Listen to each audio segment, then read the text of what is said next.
فلما بلغ معه السعي قال يا بني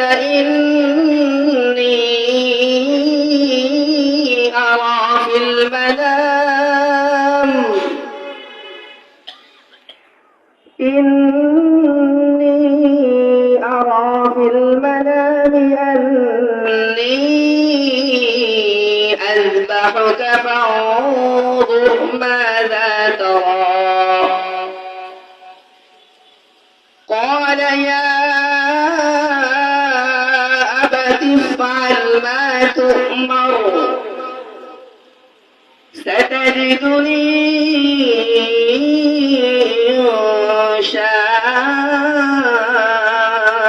الله من الصابرين.